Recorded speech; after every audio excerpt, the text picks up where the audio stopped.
My name is Bruce Tamlyn, and I'm a member of the Silver Bay YMCA staff. And I'm at the Silver Bay Inn in front of this fireplace with my colleague Austin Porth, who's producing this, and Garth Allen, who's my colleague working in Spiritual Life. And it's a pleasure for us to offer this to you.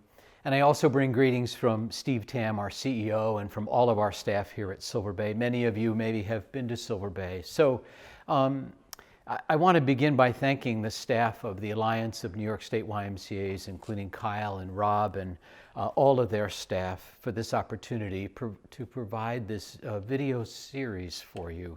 The staff of the Alliance of New York State YMCAs serve 39 Ys throughout our state, from Long Island all the way to Rochester and Buffalo. In New York State, these 39 Ys include about 45,000 YMCA staff members, employees like you. And not only that, but these 39 Ys serve 1.5 million members each year. So what a great organization we're a part of in New York State, and we're grateful for Kyle and Rob and their staff and what they do for all of us here in the state of New York.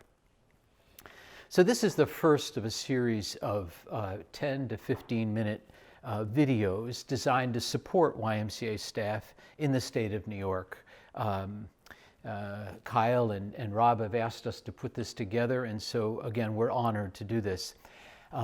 This is a challenging time as we all cope with this pandemic, and this pandemic has been gripping our nation and certainly the state of New York. So the topic of this first video, we'll look at some of the issues around self-care. How do we take care of ourselves during this challenging time?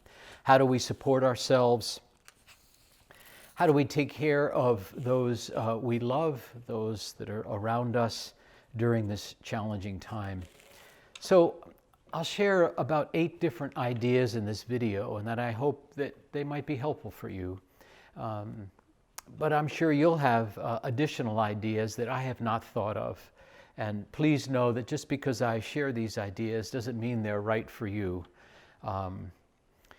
Trust yourself. And again, this leads me to the first idea that I'd like to share with you, and that is this: that in challenging and stressful times, it's best to trust your own deep intuition, to think about what's right for you to do, to know yourself best, to do what you need to do to take care of yourself. And again, this is trusting that deep intuition within you. What is it that best helps you through difficult times? As you know yourself, what is it that will allow you to deal with these challenges and come out the other side even a better person? Again, trust your deep inner knowing. Ask for what you need during these times. It's okay for you to have what you need to support yourself and to care for your family and for your loved ones during this stressful time.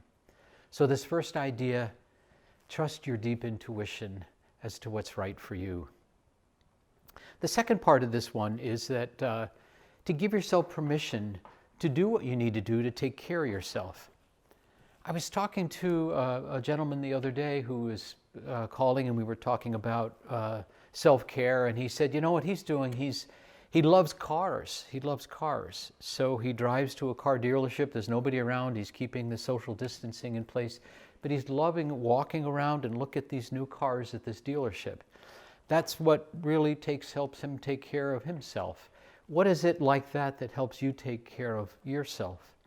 And as a group of YMCA staff, we're always taking care of others in our work in the YMCA, which is a thoughtful and a beautiful way to live. But in times like these, it's important not only to think about others and support others, but also to take care of our own needs. We often don't think of ourselves first that way, but in times like this, it's okay. What do you need to do for yourself to get through this? Second idea, the situation where we are in, where you are probably sheltering in place like we are. We're all working from home at Silver Bay, and our YMCAs, your YMCA is closed, our YMCA is closed. These are very strange times, we are way out of our comfort zone. This pandemic has turned our world upside down. And for those of us, and many of us like this in the Y, we're used to being in control. We're active, we're accomplishing, we're leading, we're interacting with people. But this is not what's happening now, and maybe won't be happening for a number of weeks or even months. So for many of us, this idea of being in control is really central to who we are. And you know what? Now we're really not in control. This sort of loss of control can bring up all kinds of fear, anxiety. I was talking to somebody else recently that was having panic attacks around what they were feeling. This is not uncommon, and if you're experiencing really high stress to the point where panic attacks are part of your experience, reach out to somebody who can help and support you that way. Deep breathing, learning a relaxation exercise, the opportunity to calm yourself is important. But this high level of stress and anxiety that we are experiencing makes us more susceptible to emotional swings. We can find ourselves being irritable, frustrated, even angry. And what we want to do with this is to be really careful with these swings of emotions. I felt them myself, where we sometimes can unknowingly or unconsciously project our feelings, what's going on inside of us, project them onto others that way. And so we want to be careful how we treat others, our loved ones, people around us, that we don't take out what's going on inside of ourselves on them. This is the old story about, we had a tough day at work or a difficult day on the job and we come home and we kick the dog. Of course, it has nothing to do with the dog. It has all to do with what's going on inside of ourselves. So we want to become more aware at these times of our feelings and what's going on inside, and to not let them fester, but to let these feelings out, to talk with somebody. Because what happens is if we don't sort of allow ourselves to express them, they start to come out sideways. They sort of leak out, and we're grumpy, or we're upset, or we're feeling way out of sorts. I really suggest that you find somebody to talk to about this, and somebody you trust, not just anybody, somebody you trust, somebody you really value, somebody that you feel comfortable with, and they can share and talk with you. My colleague Garth and I at Silver Bay, this is the kind of relationship that we have, and I know you have those kind of relationships also. Number 3, I really suggest that you would participate in activities that serve to ground you, that serve to center you, that bring you back to your core sense of self. These grounding activities, there are so many different ones. I can just mention some. Walking, running, yoga, meditation, prayer, journaling, cooking, reading, gardening, cleaning, organizing, playing music, poetry, working outside, working out, having an opportunity to go for beautiful long walks. And there are many other activities too that can ground us. So to be aware of these activities and to be able to do them on a regular basis, a daily basis, so that you do feel grounded, that you can have some normalcy in your life when things are very not normal for any of us. These daily practices, we can call them daily practices, serve to ground us and bring us an inner sense of peace. Along with this one, I would suggest not listening to the news so much. It's just constant coming at us with numbers and statistics and thoughts and ideas, and I don't think it helps us. I think it just keeps us wound up in that way. Yes, we want to know what's going on. We don't want to be naive, but sort of this onslaught of news that comes at us only serves to make us more anxious that way. So I would just suggest limiting our access to the news outlets that way. Number 4, to really connect with others, to reach out to family, to friends, to colleagues, mentors, mentees, old friends. this is a wonderful opportunity to kind of go into your phone and pick out some people you haven't talked to in a while. Maybe you have some extra time and you can give them a call and how are you, and great to hear from you, and just a chance to really connect in real ways. And you know, this is the time as we connect with friends to be real, to share what we're feeling. I don't think we want to worry so much about how we're supposed to be or how we should be or how other people expect us to be. You know what? These are great times just to be where you really are, to be who you really are. We sometimes talk about that as the persona, how we expect us to be, or how people expect us to show up. I'm not a big fan of that in times like this. I'm not really a big fan of that at any time, but to really, in this connection with others, to be who you really are, that beautiful core self that you know yourself to be. Number 5, ask yourself in these circumstances, am I in a position to be able to be of service to others today? Now, some days we're not. Some days we're just continuing to crank on our work at home and we really can't be, or maybe part of our work is servicing others. But there are other days where we really might be able to be of service to others, and that we might allow ourselves to be more and more aware of those needs of those people around us. I think about my own wife and our children. Some are with us, some are not with us, or living in other states. But how can we really center ourselves and ground ourselves in a way that we can really be present to others, really present, move beyond our own anxiety, to provide a safe place for people to be with us, and that when they're with us, they feel that sort of grounded presence about us. And in our calm and grounded state, they take away something from that. So this opportunity to be of service to others, those we love and friends and those around us. Number 6, I would suggest that we be gentle with ourselves and with others during these challenging times. This pandemic has thrown us way off our game, way out of our routine, with the result of creating extreme stress and anxiety and worry. These are not normal times. And so we may not experience our usual normal reactions.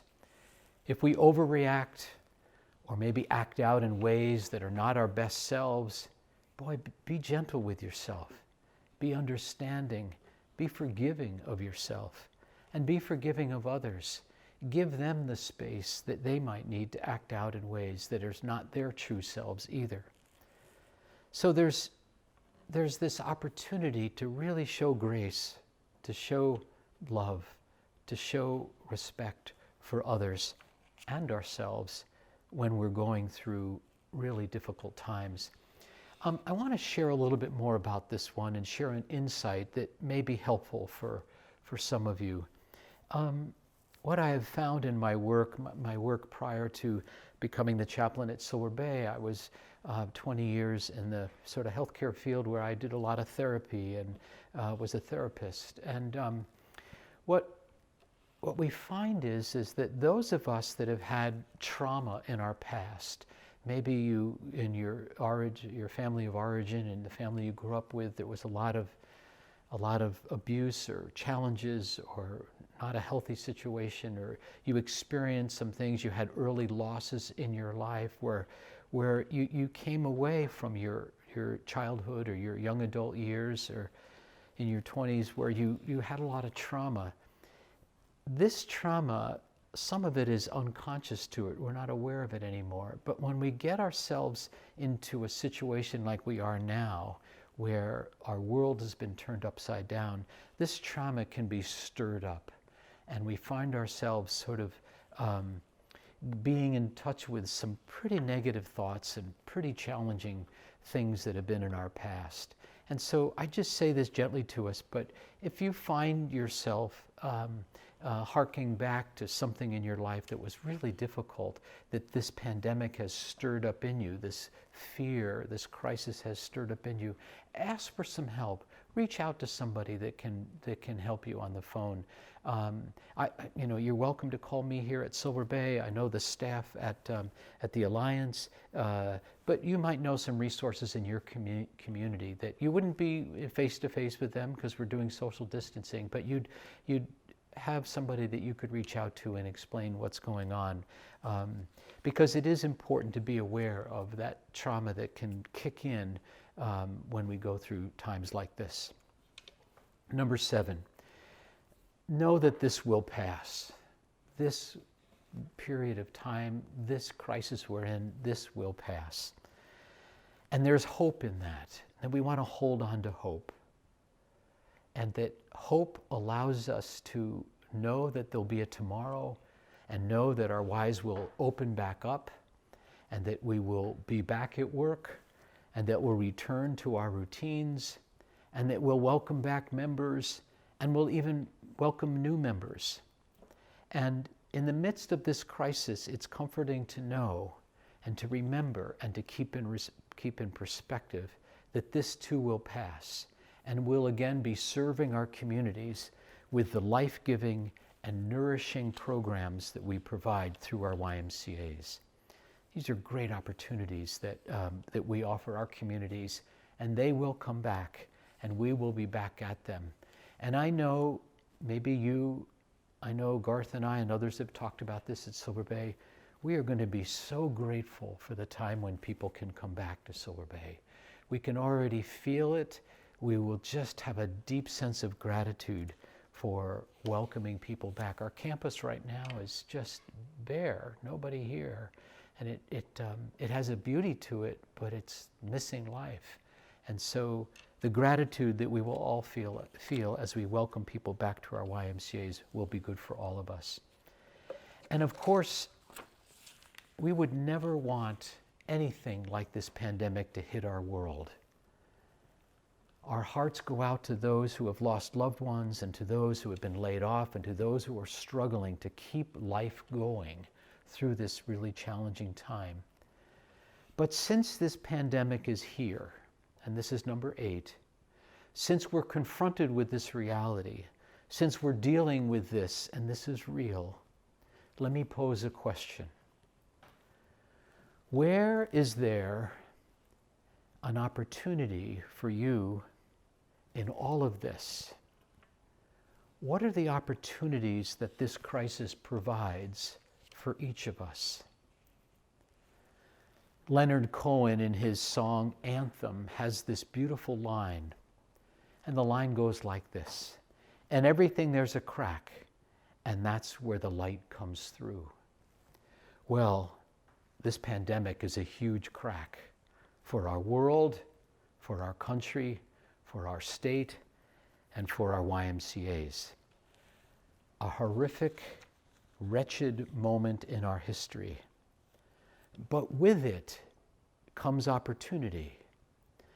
The Chinese symbol for crisis, it's a symbol, round symbol for crisis, that's what you see on this side. But if you flip it over, right on the back side of that is opportunity.